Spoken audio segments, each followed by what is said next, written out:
Hello, welcome to another episode of Becoming a Techno Wizard. And today we are continuing my series on my newsletter, a new story of humanity, my journal of techno wizardry. We're almost done here. Almost done here. Part 32. I think we only have like two parts left. Yep. Or two. I'll probably do a third with the all the stuff I saw, I read, and watched to create this. But anyways, technology argument. So last time we left off talking about what about the jobs, right?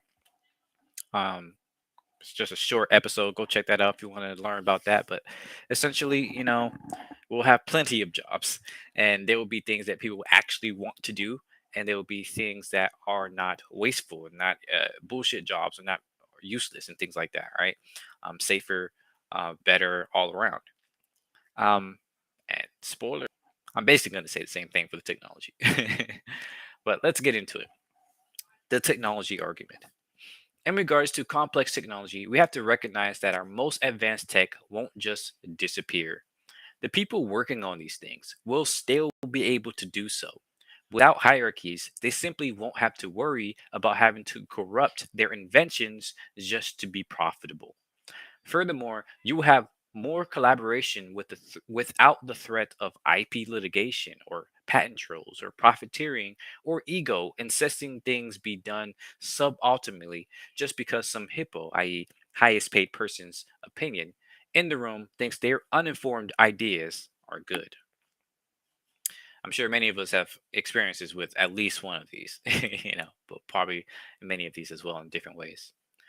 The reward for inventing or innovating something new or better will be immutable credit thanks to something like a tech some tech like a blockchain, which itself can be focused more on its ability to act as a decentralized source of truth rather than just another way to scam money out of people. So yeah, I do think that crypto like technologies like crypto and blockchain can actually be used for good, but as with all things on the capitalism, things like that, profit is put at the top, and everything else kind of just gets corrupted because of that, right? Where unfortunately, even though the blockchain technology really is cool, but a lot of its implications, a lot of its use cases right now is just terrible, right? And because of that, it is very unsustainable. Yes, it can be run on renewable energy, but it's a lot of it is not, right, because people are trying to get in to get money before the technology is actually fully matured. Um, and that's not the only, like, I'm sure we can come up with a bunch of technologies, or even just use old stuff like ledgers and just credit, or giving people kudos or whatever, like giving people things, gifts, all these things can be used to incentivize innovation, as what capitalism is supposed to be doing. Further, because you can easily see who created what, and this, if you use something like a blockchain, you can send and receive gifts as thanks. And of course, actually see your creations being used to make a better world for everybody rather than exclusively to only those that can afford it. All right. So this is one of my ideas for blockchain, right? Is that I think we can use it as a way to show people, oh, I invented something. Boom. Now it's minted on the blockchain, right? And now everybody can actually see that I invented this thing. And if they want to give kudos, right, they just can buy something from that, and that trickles up to me, right? And then furthermore, me, because it's on the blockchain, I can see how people are implementing this. So whenever somebody forks this off into their own technology, right, if I created something to do with software or something like that, or even hardware, you can still fork that off, and through the blockchain you can actually see how people are implementing it down the line, right? So that way you can actually see how things are being used in the real world, to see if it's actually being used for good, or if you feel like you don't like how people are using it, you can make a change to it, like not a change in the blockchain, but you can make a new version. You say, okay, I didn't like how they did that, so here's a new one that hopefully will counteract that. So that way you have a more of a dialectic, right? A conversation technologically as to how things are being implemented, how things are being credited, and things, and that and all that stuff, right? So you can still have this idea of giving people like rewarding people for innovation, but without IP, because IP just tries to lock it down so that only you can, do what you want with this, and you're the sole proprietor of this technology. But if we want to encourage more innovation in society, we have to let other people do things with technology. We can't say, "Oh, I'm the only one that can use this, and you can't, or I'm going to sue you." That's anti-innovation, right? That goes against the whole idea. So, it really is ridiculous to me how capitalists are like, "Yes, IP," when that is proven to decrease innovation. But anyways, also, the idea that most people don't create things without a profit incentive is one of the most heinous and vapid ideas economists love to shout. The truth is that only sociopaths and narcissists require rewards to enjoy the act of creating. Most people like to be creative because being creative is fun and helping others is reward enough. A lot of people love to help other people. Oh, isn't that surprising? The need for external validation and accolades is neither a healthy human desire nor a common one for well adjusted people. If you are well adjusted, right? Most people who are the individuals, mature individuals, actually just feel good, extremely good, fulfilled when another human being benefits from something you've done. This is a core human principle, right? The idea that we only gonna, get rewarded if we get some financial thing or something like that is speaks to the problem of narcissism and psychopathy, being, or any other antisocial maladjustment, malbehavior. It speaks to that stuff being, spread throughout society, even though that's not really normal to human nature. That's not really normal to human behavior. And we see this psychologically, we see this historically, we see this, sociologically in terms of our society. So yeah, this is a really big thing here. Anyways, so long as they can enjoy a good life where their needs are met and credit of their creation is not stolen, most people really don't care about the rewards.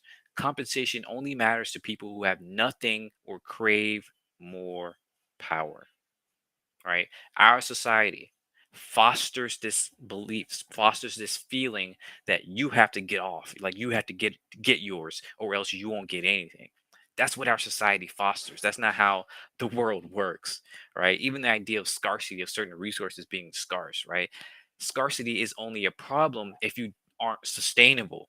If you don't use sustainable practices, then of course you're going to run out of things that you're overusing, right? Many societies, for instance, found ways to farm without killing the land. Right, you rotate the farm, or you put different types of crops in. You plant trees and things like that. But when you start having industrialized farming, you kill the land. So literally, you have a timestamp. You have a deadline on how much you can get from this land, and that's what creates scarcity, right? If you want a world of abundance, then you have to use sustainable practices. When you use sustainable practices, people aren't worried and whether or not everything is going to run out or if there's not enough for everybody. There will be enough if we are sustainable. um, in terms of cost, the only real cost you need to worry about is the environmental impact. Is it sustainable? At what rate of production? What is the plan for recycling or waste disposal? These questions would be the only and unignorable cost questions. Money should not be a measure of these important factors because money can and will and has quickly overshadowed these considerations. So the idea that, oh, money, capitalism, stuff like that is here to, measure out the scarce resources, right? That's the kind of story we're told. It's completely just bullshit. Like, we all know that nobody is measuring how many trees get cut down and what that does to an environment because it's not quantifiable. It's not easily quantifiable. Right? People are trying to quantify it today, but it's extremely difficult. And our entire monetary system is not built on that. So the idea that our money, excuse me, is meant to, measure out the scarce resources is unfounded. Like, I'm not even sure where this stuff even came from. Like, it doesn't really make sense because if that was the case, then we would have never been caught by by surprise when we see deforestation happening, when we see our rivers getting poisoned, when we see, the air getting polluted, when we see, like, if this come on, y'all, man. Come on. Like, I really hate that these sorts of stories that we tell ourselves, or that is being told to us, because it's just completely baseless. Like, it's just made up. Like, I really want to know where this came from. I should have delved into that. Anyways, the entire reason agriculture and the society got so far out of hand is because people started ignoring the environmental costs. They figured they could just claim land and farm, mine, or otherwise use it as much as they wanted without thinking about what happens when the land is tapped out or polluted. We have to balance our technological growth with the finite resources of Earth, right? The idea for, like, a lot of these farming, like a lot of the colonization efforts and uh you know ideas to spread, one's colony, one's empire, one's country or city, whatever, is precisely because they didn't care about how much land they were using. They just said, oh, we need to get more, right? If we only have this amount left, this amount, then it's scarce because because we can only extract this amount of resources. So let's go out and get more, right? The main strategy was not, oh, let's see how well we can manage what we have. This main strategy was, let's go out and get more. Let's see who we can take it from. Right? That was the main strategy for a long time. And now that the world is populated all around with humans, and all of this industrialization, that strategy doesn't really work anymore, right? So that's why we're facing these issues. That does not mean privatizing and monetizing everything. The idea that capitalism works because it determines who gets what limited resources is demonstrably, egregiously false. Capitalism doesn't give a flying fuck, excuse my language, about limited resources outside of how much the perception of scarcity and can drive prices and profits up. Right? Nobody cares about scarcity unless that means they can raise the price and get more profit. Clearly, capitalism cares more about wringing out every drop of value by exploiting resources to hell rather than actually paying attention to ecological balance. In a post hierarchical world, you only own the land that you're actively using. No one can force you off of land you are using, and no one can coerce you to give up your land or work for currency that you can't use for anything else except buying more things. Instead, when you produce, invent, innovate, or create anything, you will use the resources available to you. Therefore, directly seeing how much it costs in real world materials to make that thing, right? The fact that our innovation, our technology depends on exploiting materials from people that are across the halfway around the world, from lands that are halfway around the world, right? Means that we aren't seeing how our devices, our computers, our phones are built on slave labor, are built on child labor, y'all. Built on, blood and sweat, like the worst blood and stuff, like people literally dying.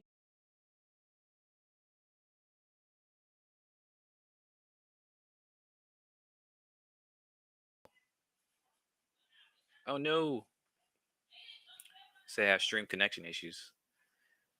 I think it's still fine. Hopefully, it's still fine. I'm back, I guess. Anyways, you can't make more than what your resources allow you to make, so you naturally stop production until those resources replenish. Right? The whole idea of mass production and constant stream of resources needs to stop. I'm sorry. Right? It may not be as convenient, but convenience itself is malleable. Right? Our ideas of convenience will change based on our environment, based on what is available to us. And if that means we need to sacrifice our current idea of convenience so that we can have a better idea of convenience later on, convenience in terms of having a safer environment, having a healthier ecosystem, then yeah, I think we should probably do that. This is why and how foraging societies were and are so sustainable for such a long time. They recognized that you couldn't simply eat everything in the area because there would be no more for the next day or season. You had to let those resources replenish if you wanted to continue your way of life. This feedback loop is imperative if we want to have sustainable technological growth rather than reckless viral growth. We aren't locusts, right? We need to take that out of our vocabulary. The whole viral growth. Let's grow as fast as possible. Like, no, you know what grows as fast as possible? Colonizing insects, right? Freaking invasive species, cancer, right? This is why we need to stop this idea that the most important thing is growth at all costs. That's terrible. Again, we're not starting over. Yes, due to our reckless growth, we were able to quickly gain a ton of technologies, but we also can very clearly see this cannot continue. Nonetheless, we can still use what we have gotten so far, but simply be more responsible with its use from now on. The beauty of not starting from scratch is that we can use the good and bad parts of society to forge something better than we've ever imagined in either. So, yeah, I'm going to end it there, and then we can get into a quick vision of the future in the next section. Thanks as always for watching, for listening. Let me know your thoughts. Let me know what you agree with, disagree with. We can have a conversation, a dialectic, or whatever. And have a great day. See ya. Bye bye.